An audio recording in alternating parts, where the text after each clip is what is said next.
केसरिया वालम आओ हमारे देश, केसरिया वालम आओ हमारे देश। मन का आंगन सूना सूना, देश भयो परदेश, केसरिया वालम आओ हमारे देश, केसरिया वालम आओ हमारे देश। वैसे हम सब यहाँ चाहते हैं कि रणवीर दूसरा ब्याह करे, तो रणवीर का ब्याह मदन सिंह की दूसरी बेटी रसाल से कर दे तो। तू चाहे कि रुक्मणी अपने सासरे वापस जाए तो ठीक है, हमारी एक शर्त है, तुम अपनी दूसरी छोरी रसाल का ब्याह रणवीर से कराओ। तू नहीं चाहता वो धोखेबाज रुक्मणी को सजा मिले, वो एक नहीं 1000 मौत मरे, लेकिन ये तभी हो सकता है जब उसके किए की सजा उसके पूरे परिवार को मिले, उसके आंखों के सामने। जी, क्या कर रही हो? बावली हो गई हो क्या? आपने मेरा साल बची जी। आपके खत्म हो जाने से सारी समस्या का हल निकल जाएगा। मैं कुंवर साहब से ब्याह करने को तैयार। नई शादी कर लेते हैं। हमारा ब्याह थारी से ना हो सके।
ये क्या कर रहा है? कोई मारे को बताने का कष्ट करेगा कि हो क्या रहा है। आप पूछने वाले कौन होते हो? हम अपनी बहू को साथ ले जा रहे हैं। और बींदड़ी की जगह तो आपकी बींदड़ी की बहन सजी धजी बैठी है। कि मदन सिंह ऐसा क्या हो रहा है कि गांव वालों को बुलाना तो दूर, बताना भी जरूरी नहीं समझा तुमने।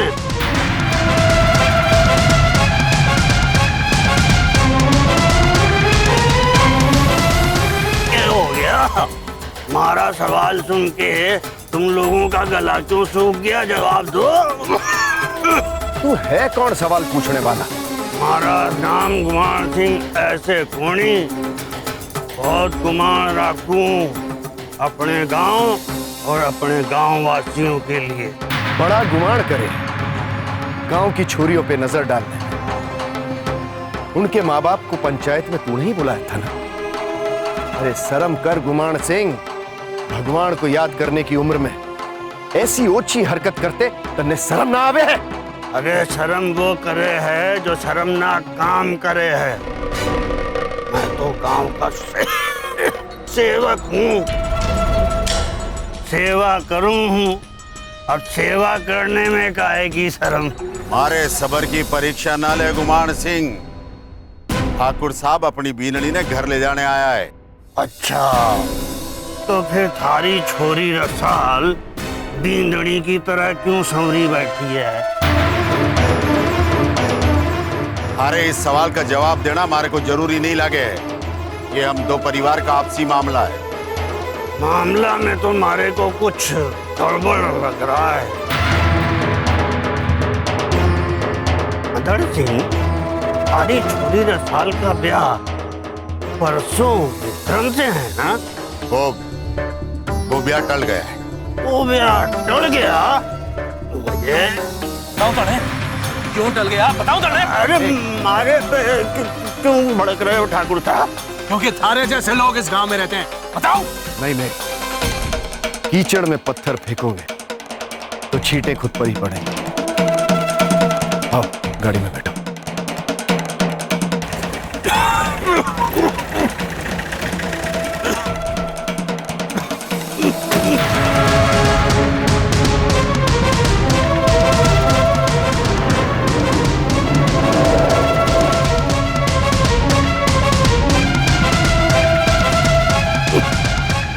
ये लोग करवाने के जा रहे हैं।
ऐसा कौन सा मजाक सूझ गया तुमने?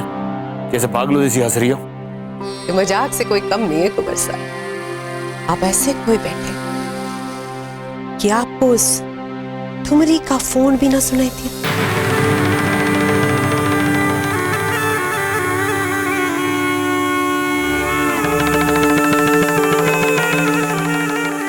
क्या बात है कुंवर साहब, आज ठुमरी से भी बात करने का जी नहीं कर?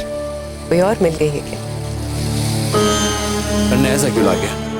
नहीं तो ये तो नहीं सोच रही है कि मैं थारे करीब आ रहा हूँ? ना, ये तो मैं भूल कर भी ना कभी सोचूं। वो तो आपको शराब के ग्लास को किसी की तरह महसूस करते हुए देखा। क्या बकवास कर रही है? ऐसा कुछ नहीं कर रहा था मैं। अच्छा, तुम्हारे आने की खबर भी ना हुई आपको? और उस बार वाली के फोन से भी आपका ध्यान न टूटा? थारे आने से हमारा ध्यान ना टूट जाता, ये कोई नई बात ना है, पर हमारे फोन पे हमारा ध्यान ना होना ये तो हमारी मर्जी है। हमारे ऊपर आपकी नजर ना पड़ने की कीमत तो अच्छी तरह चुकाना सीख लिया मैंने। और आपकी नजर किसी और पर पड़े और उसे मैं ना पहचान, ऐसा नहीं हो सकता कुंवर साहब। ऊब गए हो आप उस बार वाली से, किसी और को ढूंढ रहे हो? अब अगर तूने एक शब्द भी बोला ना तो तू ऐसे नहीं मानेगी लगता है।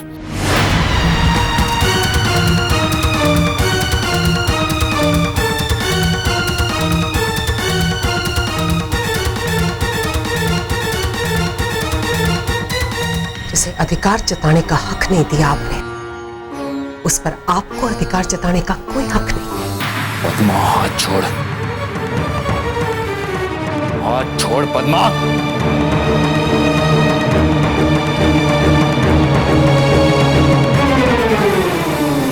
हमारी मजबूरी जरूर हो कुंवर साहब, पर अपनी मजबूरी का गुस्सा हमारे पर मत उतारो। ये मरने बिल्कुल भी मंजूर नहीं है। मरेगी तो इसी कमरे में घुट घुट कर मरेगी तो। सवेली में जिंदा कौन है? सब मर चुके हैं, बस जिंदा रहने का ढोंग करते हैं।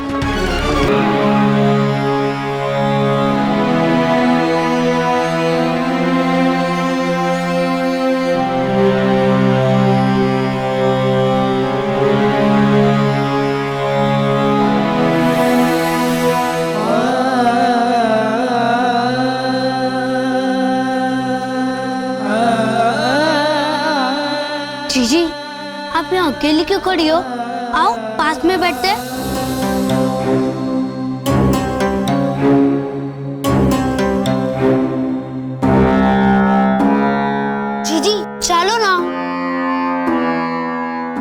ठीक हूँ। तू जाकर बैठ। आज रसाल का ब्याह है ना। मैं अपनी दोनों जीजी को एक ही जीजो सा को कैसे सोबूं?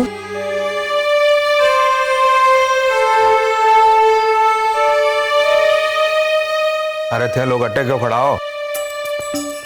ब्याह तो वहां हो रहा है, वहां जाना चाहिए। आखिर हरी सगी बहन का ब्याह है। पंडित जी, सुमेर सिंह जी ने आपको सब कुछ बता दिया था ना? जी जजमान। तो फिर आप जल्दी कीजिए, हमारे पास वक्त कम है। जी जी। ओम अपवित्र पवित्र व सर्वावस्थांग दो विवाह या स्मृत पुंडरी का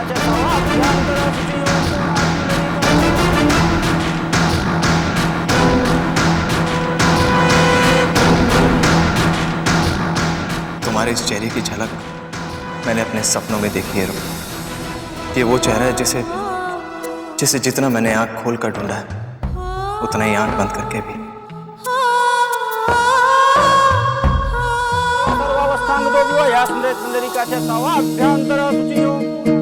काश ये पहले ही हो जाता। रणबीर रुक्मी की बजाय हमारी बेटी रसाल से मिला होता तो आज ये मनहूस रुक्मी हमारी बेटी के साथ उस हवेली में तो ना जाती।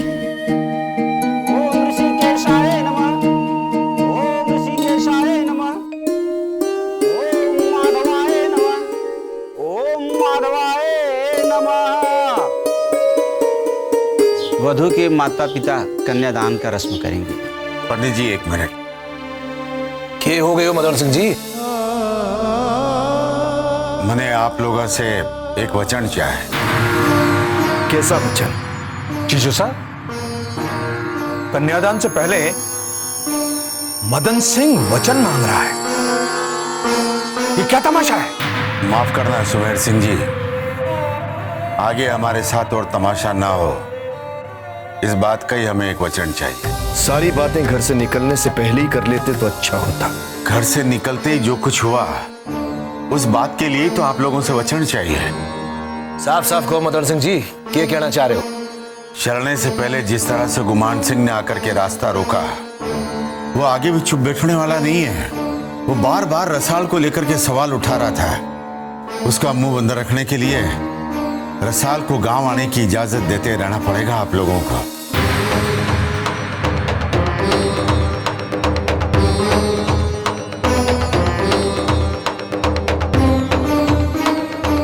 ठीक है मदन सिंह, ऐसे मौके पर हमें खबर कर देना। तुम्हारी बेटी रसाल आ जाया करेगी। जी पंडित जी, आप रस्म पूरी कीजिए। जी। ओम अपवित्र पवित्र सर्वावस्थांग दो विवाह या स्मृत पुंडरी का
जीते रहो।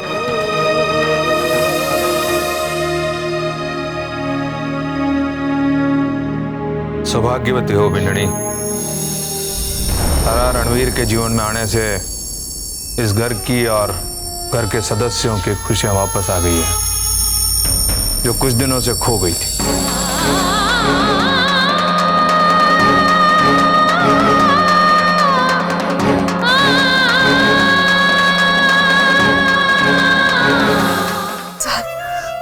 देख बेटा, जो हुआ उसे भूल जाना। अब ब्याह के बाद पति का घर ही थारो घर है, कुंवर सा सारा बींद है और हवेली थारा ससुराल। सांचे दिल से सबका ख्याल रखना बेटा। अब जा। चलो तुम दोनों गाड़ी की पिछली सीट पे बैठो। चलो।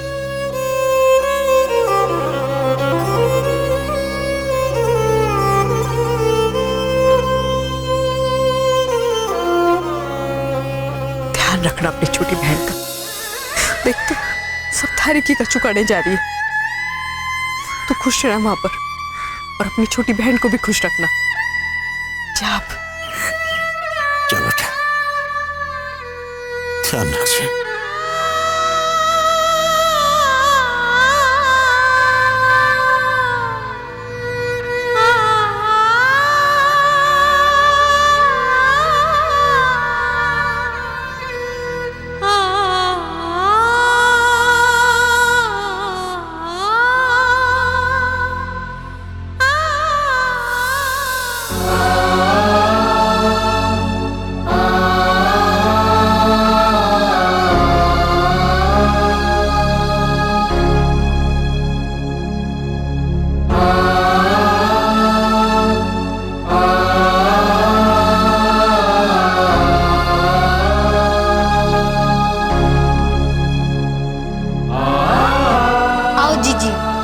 रसाल जी के पास बिठा देता। रुको रुकमणी, तुम आगे की सीट पे बैठो, ड्राइवर की सीट के पास।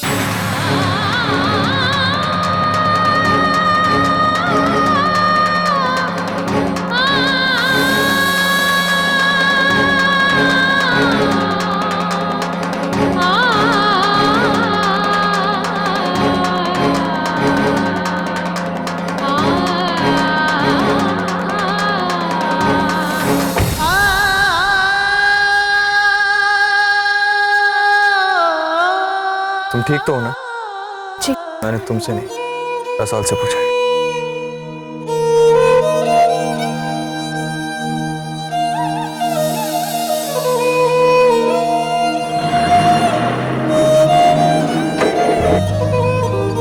हे माता जी महाराज, मैं आपसे प्रार्थना करूं कि आप हमारी छोरी के जीवन में कोई अड़चन ना आवे।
जाओ रुक्मणी,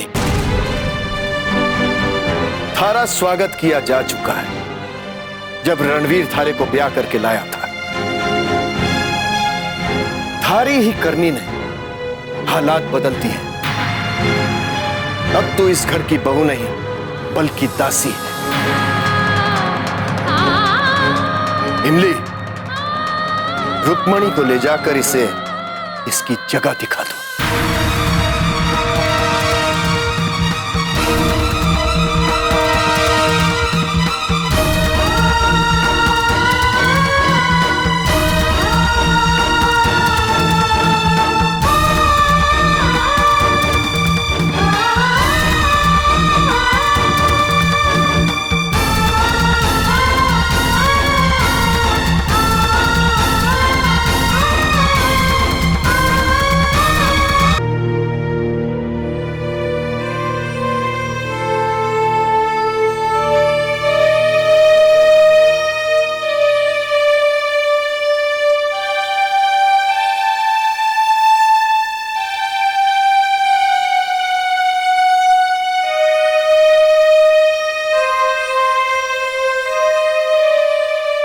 इसी कमरे में रहना है आप लोग। बाथरूम वगैरह जाना है तो उस कोने में है। हवेली के सभी नौकर चाकर वहीं जाते हैं। ये दरवाजा सीधा रसोई में जाता है। हम सबको हवेली में जाने के लिए वहीं से होकर जाना पड़ता है, तो आप लोग भी वहीं से आना जाना होगा। और मारी को करना क्या है? आप बैठे बैठो, मैं पूछ के बताती हूँ।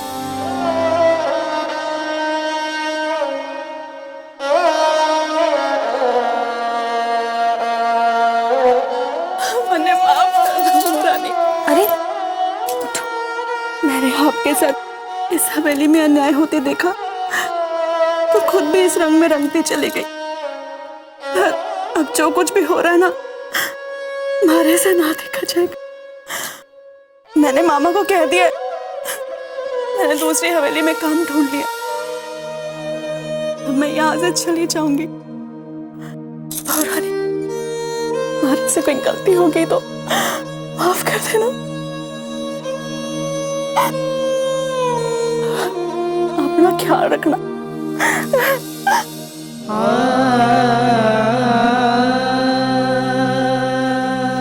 बेचारी इमली, मारे वास्ते कितनी पीड़ा है उसके मन में।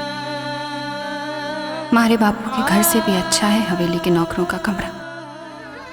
पर कभी सोचा भी ना था कि बाबुल के घर से निकलकर सासरे में नौकरों के कमरे में रहना पड़ेगा। मारे जैसे बदनसीब के प्यार करने की सजा शायद ही कम है, क्योंकि मन ने सजा भी मिली है तो उन्हीं की सेवा करने की जिनसे मैं प्यार कर बैठी।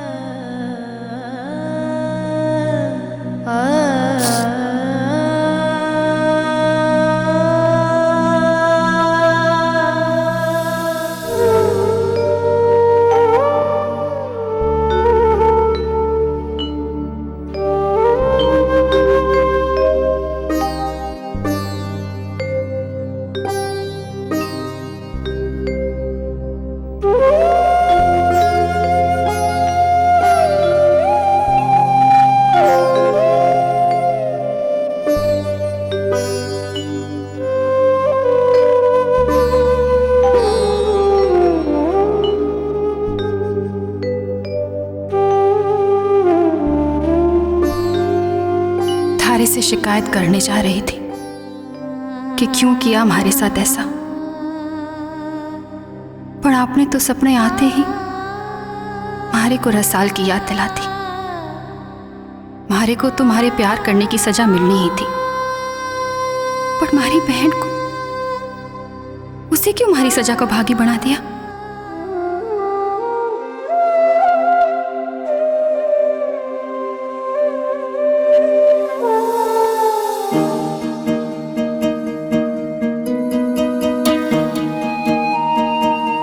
क्या मैं थंडे सर्कस वाला लगता हूँ? वो वाले लग रहे हो। कौन वाले? फिल्म वाले हीरो। आज भी थारे से पहले पहुंचा हूँ इस जगह पर। तो कौन सी बड़ी बात है? एक दिन आएगा जब मैं तन्ने पीछे छोड़ के आगे भाग जाऊंगी, देखते रहना तुम।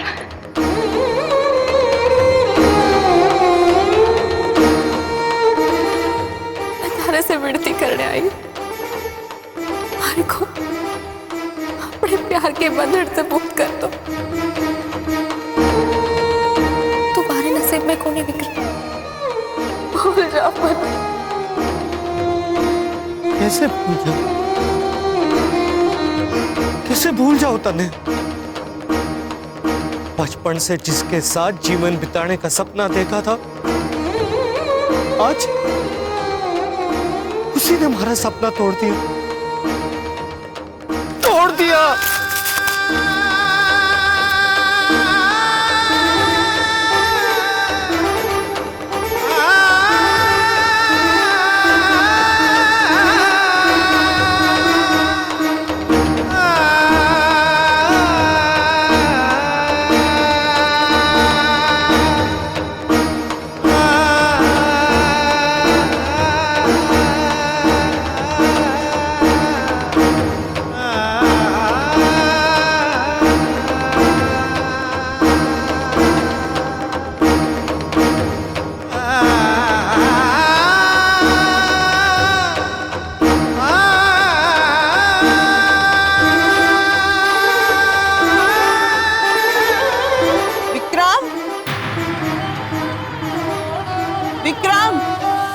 कटे है तू?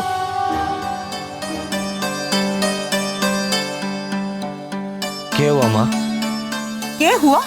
वो गुमान सिंह पूरे गांव को बताता फिर रहा है कि रुक्मणी को लेने आए थे हवेली वाले और रसाल को बिंदड़ी की तरह सजाकर ले गए हैं।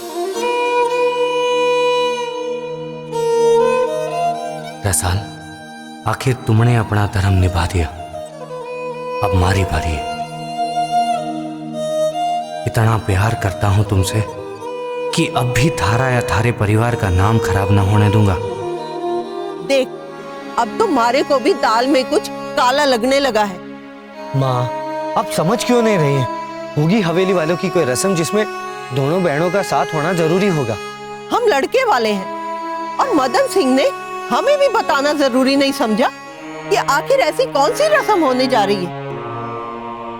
मैं तो कहूँ हूँ, भूल जा उस रसाल को। थारे वास्ते हमारे पास एक से एक रिश्ते आ रहे हैं। जब मदन सिंह की छोरी घर पर कुंवारी बैठी रहेगी तब उसकी अकल ठिकाने लगेगी। ये हो रहा है ये सब माता जी महाराज जी जाने।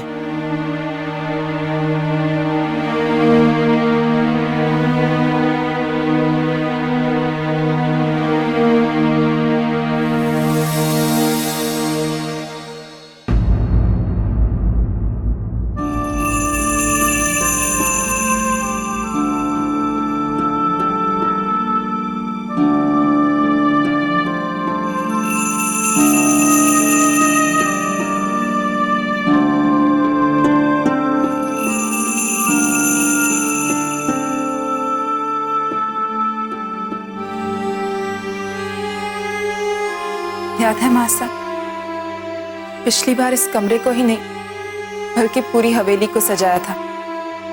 कितने खुश थे ना हम सब। हाँ बेटा, तब से और अब में जैसे पूरी दुनिया ही बदल गई हो। तब लगा था जैसे खुशियां आ गई हो और अब खुशियों के लौटने का इंतजार है।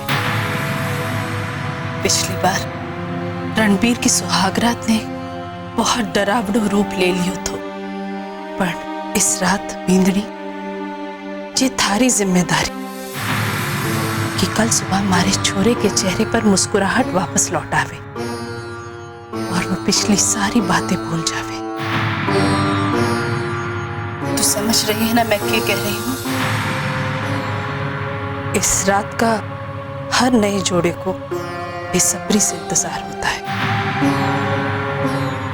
मोमन, इसे सेज पर बैठा दे। जी मासा। आओ।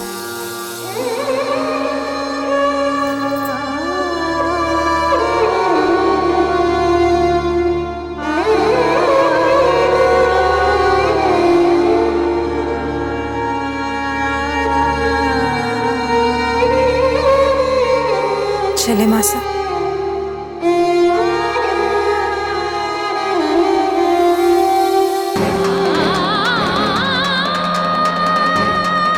मैं अच्छे सिर्फ अपने परिवार की मान मर्यादा वास्ते आई हूँ। सिर्फ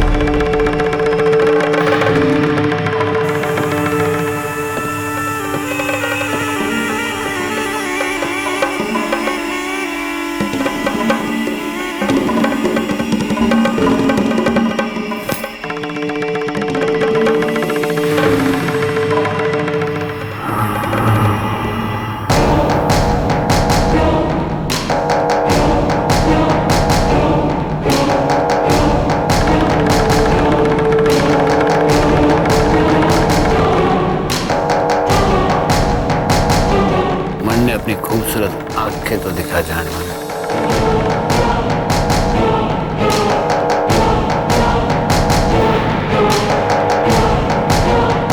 घबराती हुई थारी आंखें और भी खूबसूरत लागे।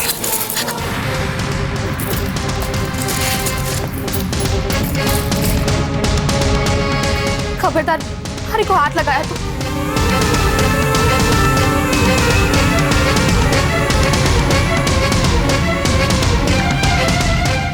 रस्सी जड़ गयो पर बढ़ नहीं गयो।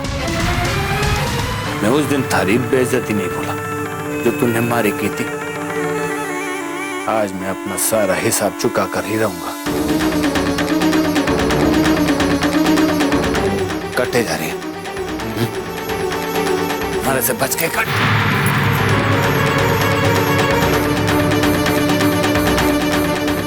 थारे को मारे से कौन बचावेगा?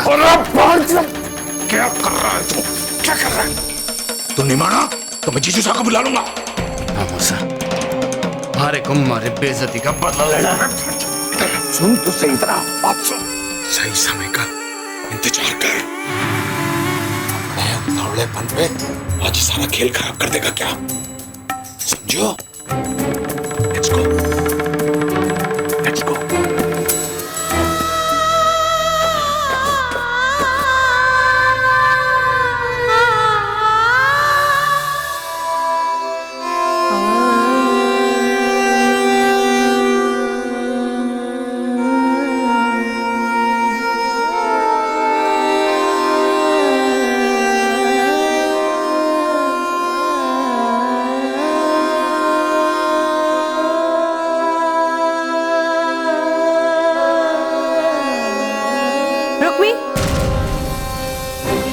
सिंहासन ना है जो पसरी हुई है।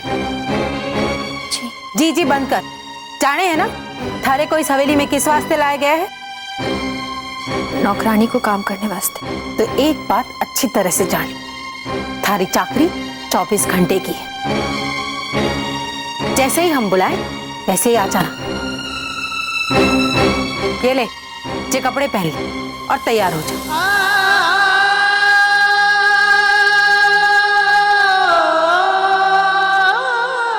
इतना हैरान होने की कोई जरूरत ना है। थारे को सुबह शाम एक बार ऐसे ही कपड़े पहनकर हमारी सासू मासा के कमरे में जाना, जो थारे को लाने के वास्ते अपना अन्न त्याग बैठी। वैसे तो वो अपने कमरे में ही रहती, इसीलिए थारे को सेवा करने के लिए उनके कमरे में जाना। अब जे कपड़े पहन ले और तैयार हो जा। और हाँ, मैं थारे को कुछ कीमती गहने दे देती, लेकिन मासा के पास से आते ही वो गहने मुझे वापस कर दे। अब हमारा मुंह मत देख, जो कपड़े पहन और जल्दी से तैयार हो जा।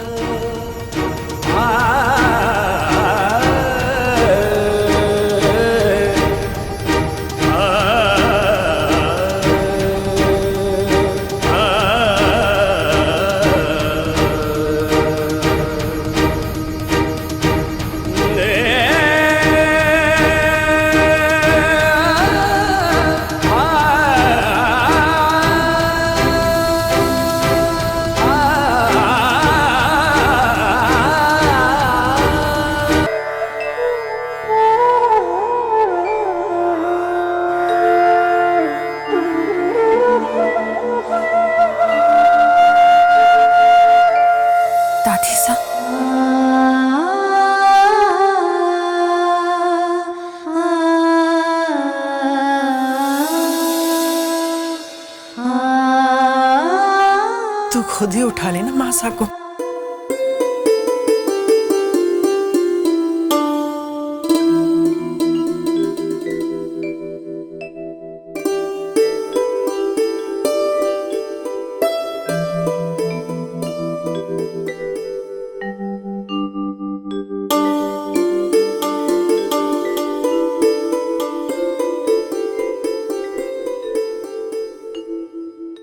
दादी सा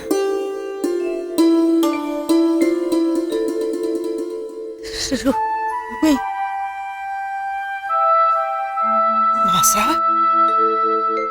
रुक्मी अट्ठे ही है, आ गई है।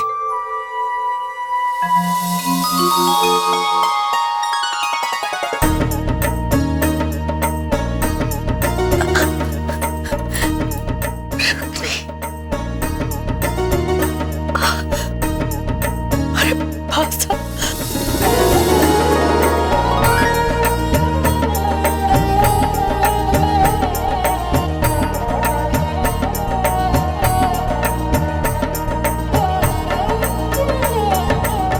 मारे को पता था मारे पोते रणवीर को अकेला जावेगी और रुक्मी को जरूर वापस लेकर आवेगा।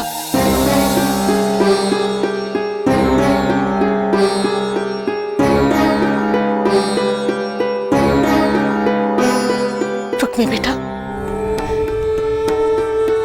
मैं भी थारी सीरत को बुलाकर सूरत देखने लगी थी, पर जैसे ही तूने इस हवेली की चौखट के बाहर कदम रखा, मारे भगवान भी रूठ गए मारे से। और मैंने थारी दादी साहब, मैं अपनी सारी बातें सुनूंगी, पर पहले आप अन्न ग्रहण कर लो। आप बस बैठे रहो, मैं आपको अपने हाथों से खाना खिलाऊंगी।